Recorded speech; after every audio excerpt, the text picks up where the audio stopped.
పూర్తి వివరాలకు చదవండి రేపటి అక్షర శిల్పం దినపత్రికలో.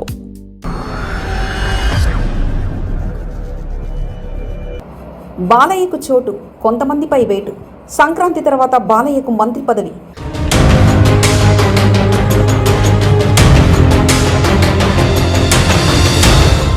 పెద్ద పండుగ తర్వాత ముహూర్తం పెట్టాలని బాలయ్య అభ్యర్థి కోసం డిమాండ్ పెద్దగానే. అసంతృప్తి మంత్రులపై వేటుకు రంగం సిద్ధం. కేబినెట్లో మార్పులు చేర్పులకు ప్రారంభమైన కసరత్తు.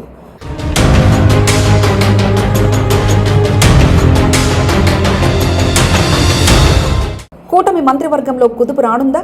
కొంతమంది సీట్ల కింద నీళ్లు రానున్నాయా? పెద్ద పండుగ తర్వాత పలువురు మంత్రుల పీఠాలు కదలనున్నాయా? అవుననే సంకేతాలు వినిపిస్తున్నాయి కూటమి వర్గాల్లో. మంత్రుల పనితీరుపై తీవ్ర అసంతృప్తితో ఉన్న ముఖ్యమంత్రి చంద్రబాబు త్వరలో కొత్త మంత్రివర్గ కూర్పుపై దృష్టి సారించినట్లు పార్టీలో చర్చ జరుగుతుంది. పెద్ద పండుగ తర్వాత దీనికి ముహూర్తం పెట్టాలన్న నిర్ణయానికి వచ్చినట్లు వార్తలు వినిపిస్తున్నాయి. పలువురు మంత్రులను తొలగించి వారి స్థానంలో కొత్త వారికి బాధ్యతలు అప్పగించాలన్న ఆలోచనతో ఉన్నట్లు తెలుస్తుంది. దీంతో పెద్ద పండుగ తర్వాత ఎవరి స్థానాలు గల్లంతవుతాయి?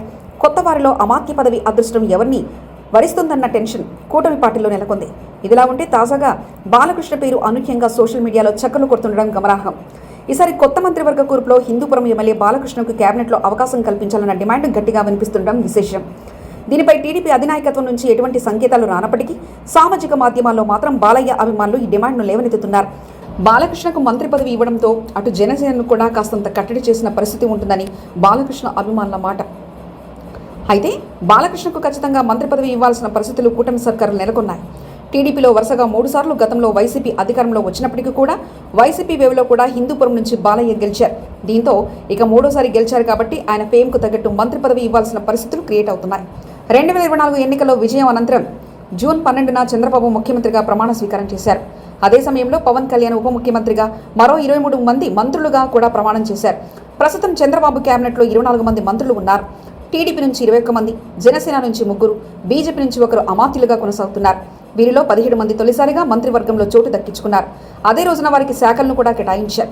ఈ శాఖల కేటాయింపుల విషయంలో పలువురు సీనియర్లు అసంతృప్తి వ్యక్తం చేసిన సందర్భాలు కూడా ఉన్నాయి. అయితే బహిరంగంగా వ్యతిరేకతను తెలియజేయనప్పటికీ శాఖలపై అయిష్టంగా ఉన్నారన్నది బహిరంగ రహస్యమే. ప్రధానంగా ఉత్తరాంధ్ర జిల్లాలో సీనియర్ అయిన చింతకాయల Ayyanna Patrudu cabinet berth confirm అని భావించారు. అనూహ్యంగా అతడికి స్పీకర్ చేశారు. ఇదే తనకు చివరి ఎన్నికలని ఇప్పటికే ప్రకటించారు. తర్వాత ఎన్నికల్లో తన వారసుడు ఎన్నికల బరిలో ఉంటారని, తనకు మంత్రి పదవి ఇవ్వాలని అధినాయకత్వాన్ని కోరారు. అయినప్పటికీ అవకాశం దక్కలేదు. అలాగే మరో సీనియర్ నేత కింజరపు అచ్చెన్నాయుడు కూడా వ్యవసాయ శాఖపై నిరాసక్తిగా ఉన్నట్లు అతని సన్నిహితులు అనుచరులు బహిరంగంగా చెప్పిన సందర్భాలున్నాయి.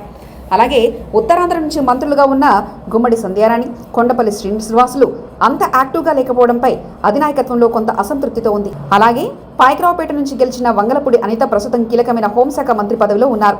అయితే ఆమె పనితీరుపై కూడా అధినేత అంత సానుకూలంగా లేరన్న టాక్ వినిపిస్తుంది. గతంలో డిప్యూటీ సీఎం పవన్ కళ్యాణ్ బహిరంగంగానే అనితపై వ్యాఖ్యలు చేయడం తీవ్ర దుమారం రేపిన విషయం తెలిసిందే.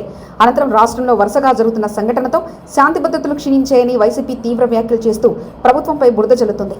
వీటిని తిప్పికొట్టడంలో మంత్రులు విఫలమవుతున్న అభిప్రాయాలు వ్యక్తమవుతున్నాయి. వీరితో పాటుగా కొత్తగా ఎన్నికైన మంత్రులు పార్టీ కార్యక్రమాల్లో ప్రజలోకి తీసుకెళ్లలేకపోతున్నారు. ప్రత్యర్థి ఆరోపణలు కూడా కనీసం కౌంటర్ చేయలేకపోతున్నారు. దీంతో సూపర్ 6 పథకాలు అమలు చేస్తున్నా, భారీగా పెట్టుబడులు తీసుకొస్తున్నా ప్రభుత్వంపై వ్యతిరేకత నానాటికి పెరుగుతూనే ఉంది.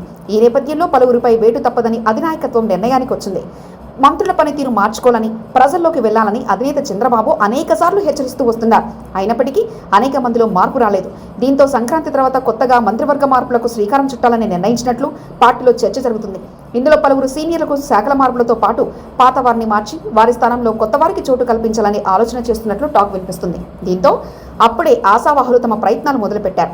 అధిష్టానం దృష్టిలో పడేందుకు ఇప్పటి నుంచే తెర వెనుక వ్యూహాల్లో నిమగ్నమైపోయారు. హిందూపురం నుంచి బాలకృష్ణ హ్యాట్రిక్ విజయాలు అందుకున్నారు.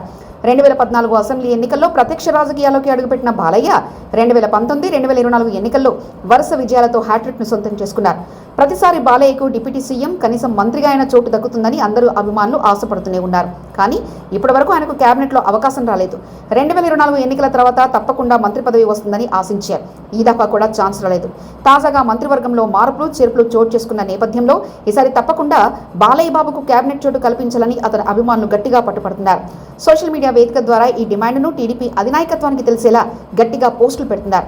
అయితే బాలకృష్ణ ఇప్పటి వరకు మంత్రి పదవిపై కనీసం నోరెత్తిన సందర్భాలు లేవు. అలాగే అభిమానుల డిమాండ్ను కట్టడి చేసే ప్రయత్నం చేయడం లేదు.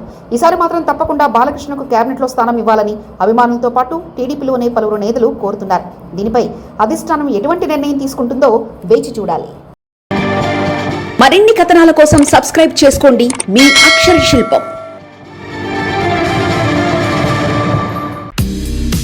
పూర్తి వివరాలకు చదవండి రేపటి అక్షర శిల్పం దినపత్రికలో.